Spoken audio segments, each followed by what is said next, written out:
Okay, in this video we are going to review the Excam Gt-27 in 25 auto. This is an older gun. It goes back to the 60s and 70s. This is what they used to call a pocket pistol, which was back in those days what was used for concealed carry. And I believe this pistol was made in Italy. It's kind of a clone or a knockoff. It's a modification of the Beretta, like the 81 in that, but it's a little bit different, more simplified version of the pistol. Now, Excam was a company that imported these guns out of Florida, and you'll see other ones like the FIEs are very similar to this, almost probably made by the same people. But what it is, FIE was an older company that imported a lot of these small caliber handguns. And once it went out of business, another company popped up and took its place, which I believe was Excam. Now, I did a video on a 308 Excam that I had, which would just be basically a larger version of this gun with a little bit, the safety and everything was a little bit different on it than this one. This is much more simpler, these smaller ones. And you'll see these, they're identical guns, be it a FIE or something like that, and they have different names. But this is basically your low-cost, low-end self-defense gun from back in the good old days. Now the 25 automatic. This cartridge was developed in 1905 by John Browning. He designed it. And he did it for a pistol he designed because he wanted a blowback operated unlocked pistol that with a 2-inch barrel would have the same ballistics of the 22 long rifle. So he designed this 25 auto, and the reason he did that, it's got a 50 grain bullet. It's not really designed to shoot out of anything other than a little tiny gun like this. Is he believed the center fire feature would be more reliable than rim fire. Originally they had lead bullets, then he went to a full metal jacket for feeding and reliability issues. So that's kind of a brief history on the 25 auto. Nowadays a lot of people scoff at it, think it's ridiculous, but it'll do the same thing as a 22. So this gun here has a steel slide, and it has an alloy frame. 7-shot magazine, which this older one's steel with a steel follower, and it has the release, the European style release. Clear the weapon.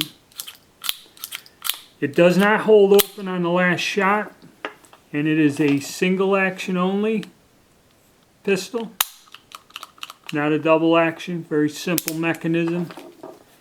And your safety is located here, and it's engraved fire, and you slide it around 180 on safe. They're a simple gun, pretty basic.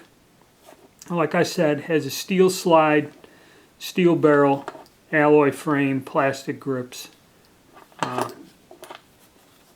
Like I said, the reason they're concealable, they fit in the pocket easy.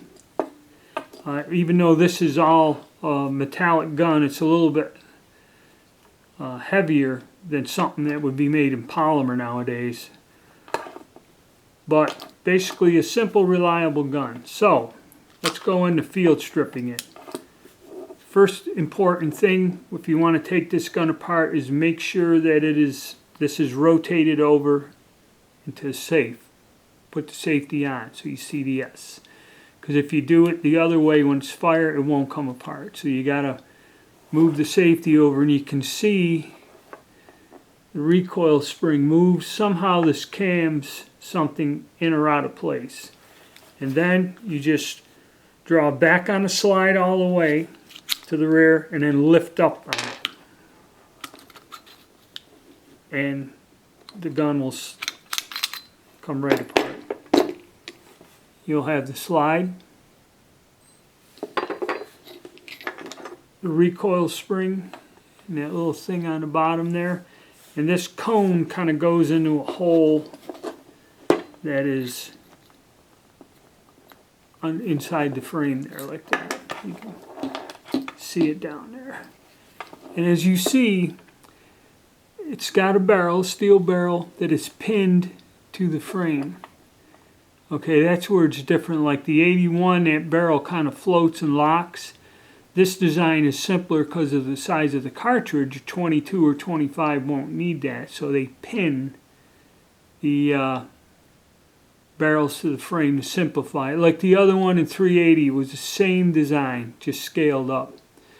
Mechanism's fairly simple.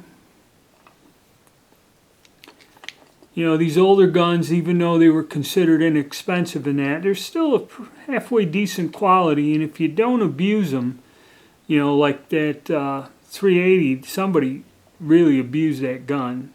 These guns, if you take care of them, maintain them, and clean them, they'll function fine for what they are, a little self-protection gun.